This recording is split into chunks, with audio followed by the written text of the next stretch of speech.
कल प्रधानमंत्री जी ने पार्लियामेंट में 2 घंटे, शायद 2 घंटे 13 मिनट, 2 घंटे 13 मिनट भाषण किया। उसमें अंत में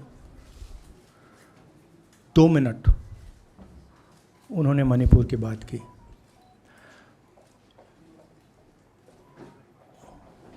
मणिपुर में महीनों से आग लगी हुई है, लोग मारे जा रहे हैं, बलात्कार हो रहा है, बच्चों को मारा जा रहा है।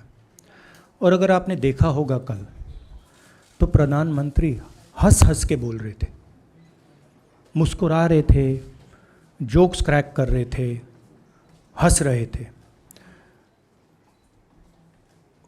ये उनको शोभा नहीं देता है।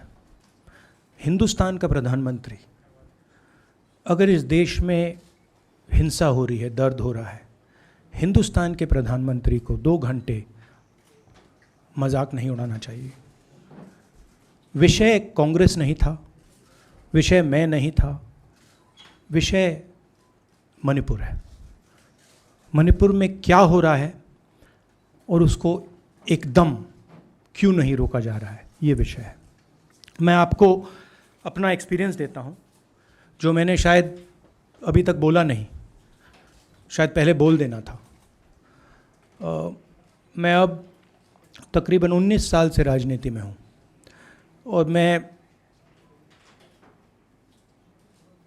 हर स्टेट में गया हूँ। बाढ़ आए, तूफान आए, सुनामी आई थी, हिंसा होती है, हम जाते हैं। 19 साल के एक्सपीरियंस में जो मैंने मणिपुर में देखा और सुना, वो मैंने कभी पहले नहीं सुना था। मैंने पार्लियामेंट में बोला कि प्रधानमंत्री जी ने, अमित शाह जी ने भारत माता की हत्या की है, मणिपुर में भारत को ख़त्म कर दिया है। मैंने ऐसे नहीं बोला था, ये खोखले शब्द नहीं है। मैं आपको समझाता हूँ मैंने ये बात बोली क्यों। जब हम मणिपुर पहुँचे, हम लैंड किए, हमें मणिपुर में दौरा करना था। जब हम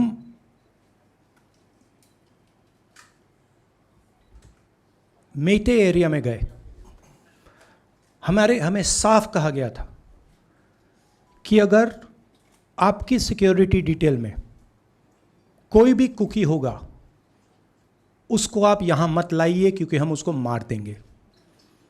और जब हम कुकी के एरिया में गए, हमें कहा गया अगर कोई मेते आपकी सिक्योरिटी डिटेल में होगा, उसको आप मत लाइए, उसको हम गोली मार देंगे। हम जब गए, हमें मेतेज को परे करना पड़ा, हमें कुकीज़ को परे करना पड़ा। मतलब एक स्टेट नहीं है, आज 2 स्टेट हैं। स्टेट की हत्या कर दी गई है और उसको चीर दिया गया है। इसलिए मैंने बोला हिंदुस्तान की हत्या मणिपुर में बीजेपी ने कर दी है। और जब मैंने कल प्रधानमंत्री को देखा हंसते हुए, मजाक उड़ाते हुए, मैं समझ नहीं पा रहा था कि हिंदुस्तान का प्रधानमंत्री इस प्रकार से कैसे बोल सकता है। प्रधानमंत्री को ये पता नहीं लग रहा है कि हमारे देश में क्या हो रहा है। छोड़िए, नहीं जाना चाहते हैं, उसके भी कारण हैं, शायद मैं बता नहीं सकता हूं आपको, उसके कारण हैं। मगर अगर जा नहीं सकते हैं तो मणिपुर के बारे में बोले तो। हिंदुस्तान की आर्मी, आप सब जानते हो, सेना को आप जानते हो, जो मणिपुर में हो रहा है, हिंदुस्तान की सेना उसको 2 दिन में रोक सकती है। 3 दिन नहीं लगेंगे। अगर हिंदुस्तान की आर्मी को कहा गया कि यह तमाशा बंद करो, 2 दिन में यह तमाशा, ड्रामा बंद हो जाएगा। प्रधानमंत्री मणिपुर को जलाना चाहते हैं, आग बुझाना नहीं चाहते हैं। यह है सच्चाई। अब आप अपने सवाल पूछिए. Would you like me to say it in English? I watched the Prime Minister of India yesterday speaking for 2 hours, laughing, joking, लगाएंगे naras in the parliament. The Prime Minister would say one line and the entire BJP would shout another nara. The Prime Minister seems to have forgotten that the state of Manipur is on fire and has been on fire for 4 months. Women and children are dying over there. People are being murdered. Women are being molested, are being raped. And the Prime Minister of India is sitting in the middle of the parliament, shamelessly laughing. This is not about Rahul Gandhi. This is not about the Congress party. This is not about the opposition. This is about India. It's about our country. A state has been decimated. It has been destroyed. It does not exist anymore. And it has happened because of the politics of the BJP. Divide and rule and burn. That is why in my speech I said, Bharat Mata has been murdered in Manipur. It's very interesting. For the first time, the words Bharat Mata have been expunged from the parliament. It's an insult to those words. Whatever I said that is wrong. I have said Bharat Mata, which is an idea, which is the idea of India, where everybody lives peacefully, harmoniously, with affection, has been killed in Manipur. It's a fact. So, the word itself now cannot be spoken by the people of India. We cannot say Bharat Mata in parliament.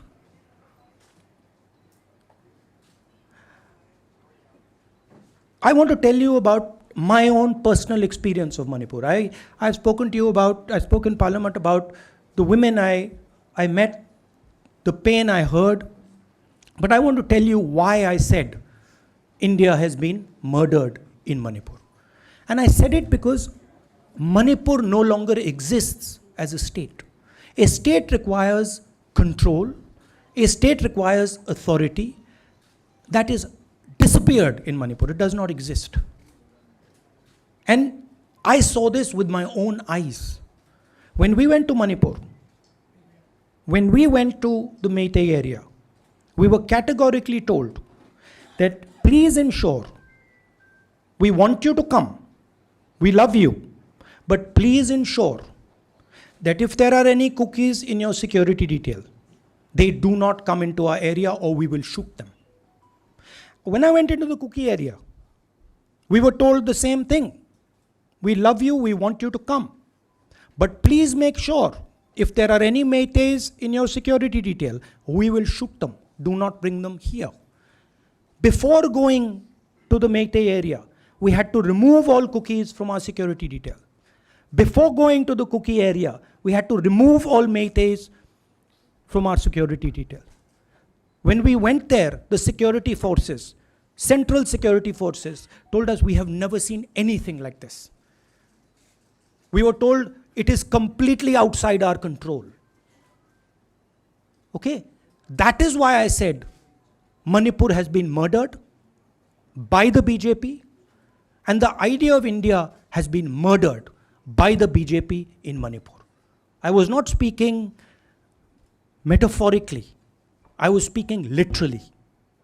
Now, the Indian army, it will take the Indian army 2 days to put an end to the nonsense that is going on in Manipur.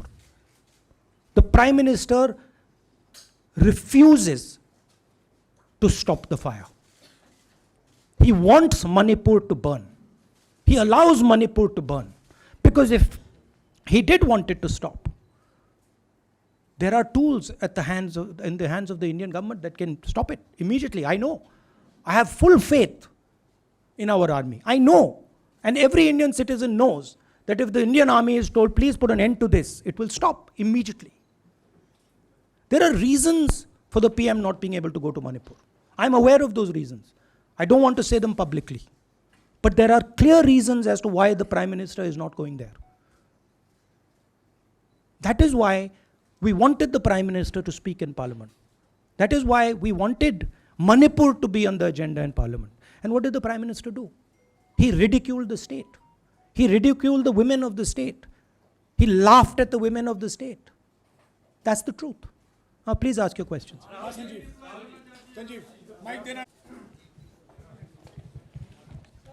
Finally, I just want to say one thing again in English. See, the Prime Minister, when he becomes Prime Minister, he ceases to be a politician. He becomes the representative of the voice of this country. The politics should be put aside, and the Prime Minister should speak not as a petty politician, as the leader of a political party, but the Prime Minister should speak with the weight of the Indian people behind him. And it's tragic to watch Mr. Narendra Modi. It's sad, because the Prime Minister does not understand what he actually is. He is our representative. He's my representative. He's all our representative. And watching the Prime Minister spend 2 hours talking about the Congress, talking about the opposition, making ridiculous remarks about the name, this really does not do justice to an Indian Prime Minister. I've seen Prime Ministers from the Congress party, I've seen Prime Ministers from the BJP, I've seen Mr. Vajpayee, I've seen Mr. Dev Gowda. None of them have ever done this. There's a complete misunderstanding in the mind of Narendra Modi ji about what the Prime Minister of India is.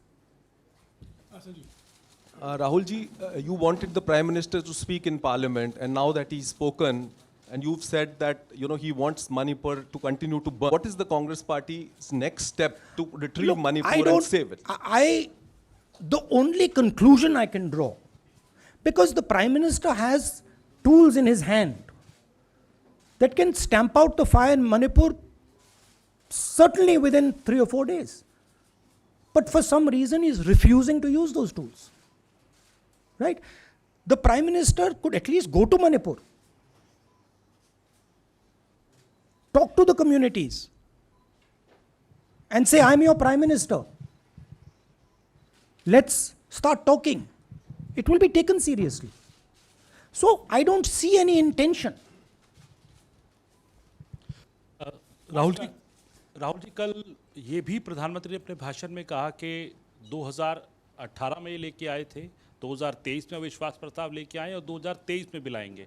तो एक तरीके से उन्होंने साफ तौर पर ये कह दिया कि हमारी सरकार अगली बार भी बन रही है।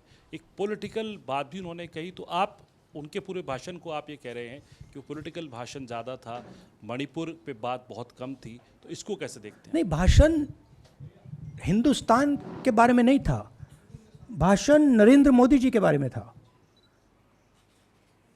वो अपनी राय, अपनी राजनीति, अपने एम्बिशंस वो आपको दे रहे थे। सवाल ये नहीं है कि नरेंद्र मोदी जी 24 में प्रधानमंत्री बनेंगे या नहीं। सवाल ये है कि मणिपुर जल रहा है, महिलाओं का बलात्कार हो रहा है, लोग मारे जा रहे हैं। सवाल ये है, अगर ये प्रधानमंत्री कहना चाहते हैं तो ये पब्लिक मीटिंग में कहें। मजाक बनाना चाहते हैं तो जब मणिपुर नहीं चल रहा है तो करें। बट प्रधानमंत्री को ये समझ आनी चाहिए, बात समझ आनी चाहिए कि पार्लियामेंट में जो चर्चा हो रही थी वो उनके बारे में नहीं थी, वो मणिपुर के बारे में थी। सर नमस्कार। कल प्रधानमंत्री ने बार बार कांग्रेस का नाम लिया और ये आरोप लगाया कि नॉर्थ ईस्ट और मणिपुर की सारी समस्याओं के कांग्रेस जिम्मेदार है। आप क्या जवाब देंगे? नहीं, अभी मैंने बोला ना, वही तो जवाब है। मुझे प्रधानमंत्री को जवाब देने की ज़रूरत नहीं है। मैं सिर्फ ये कह रहा हूं कि एक स्टेट की हत्या की गई है, भारत माता की हत्या कर दी गई है मणिपुर में। भारत माता की हत्या मणिपुर में कर दी गई और प्रधानमंत्री लोकसभा में मजाक उड़ा रहे हैं, हंस रहे हैं, नारे लगवा रहे हैं। मुझे क्या जवाब देने की जरूरत है? राहुल मेरा सवाल ये है। एक मिनट मोहित, ऑर्डर से please. Mr. Gandhi, you waxed eloquent. Rahul, आपने बोला कि प्रधानमंत्री ने बोला सदन में कि गृह मंत्री अमित शाह ने विस्तार से जवाब दे दिया। अमित शाह साहब ये कहते हैं कि मणिपुर के सीएम को हटाने की ज़रूरत इसलिए नहीं है क्योंकि उन्होंने हमारी पूरी बात सुनी और वो कभी भी कोई हमने डीजीपी चेंज किया, डीजीपी चेंज कर दिया, उन्होंने जो भी प्रशासनिक व्यवस्था हम चेंज करना चाहते थे, इसलिए मणिपुर सीएम को हटाने मणिपुर की सीएम, जब मैं मणिपुर गया, मणिपुर सीएम ने जो मणिपुर में हजारों वेपन्स जो लूटे गए,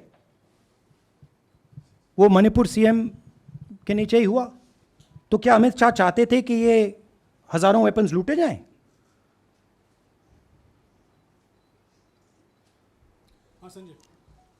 राहुल जी, जो हिंसा चल रही है, क्या अमित शाह चाहते हैं कि हिंसा चलती जाए?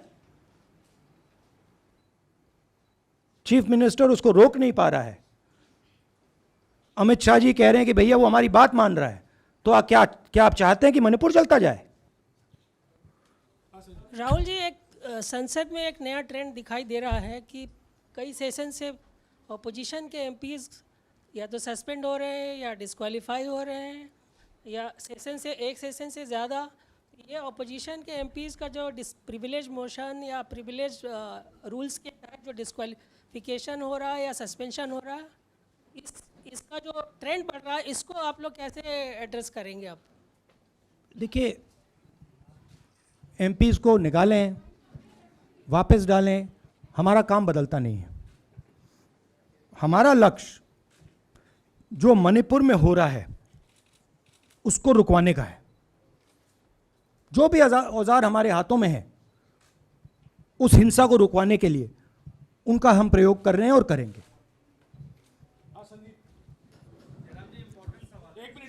Yeah, Mr. Gandhi, you talked about using the army, deploying the army to control violence. You spoke that in Parliament.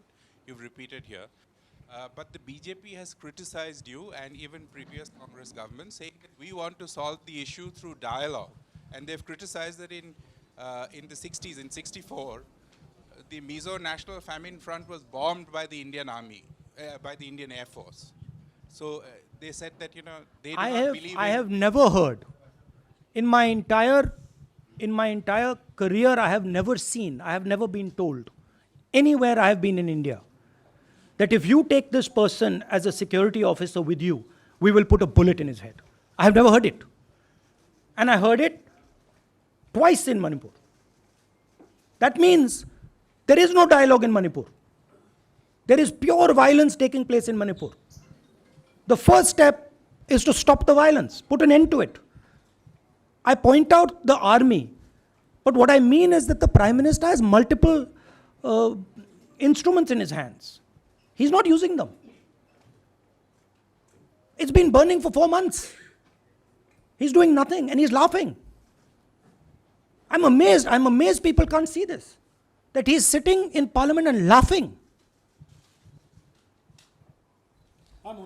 Jairam ji, Last question.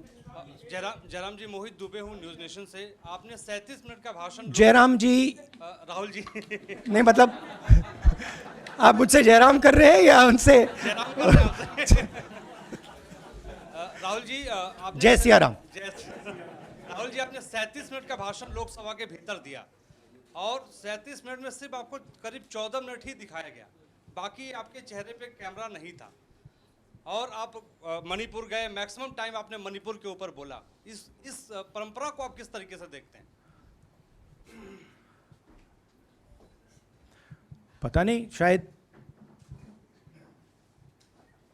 Contradiction है।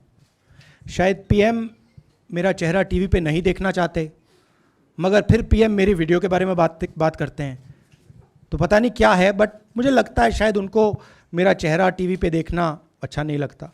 कोई प्रॉब्लम नहीं है। जो मैंने बोलना था, देखिए मुझे अपना काम करना है।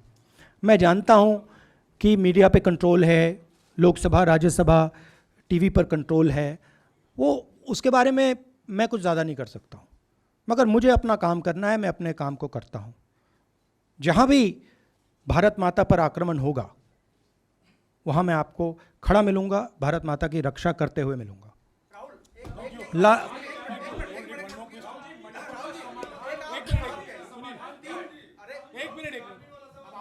हाँ. Okay, last question, brother. The Supreme Court has already said what it has in terms of a constitutional breakdown, as well as now, you are asking for the army. Do you believe that Article 356 is the only way out? Or I'm not asking for anything. Please don't misunderstand.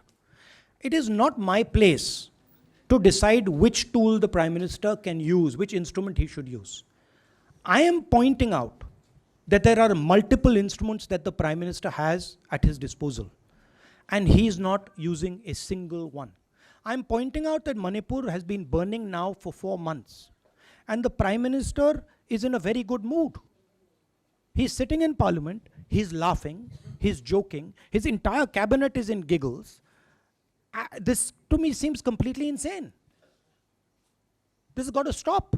India is burning in Manipur. The idea of India has been destroyed in Manipur. Let's rebuild it quickly. Thank you.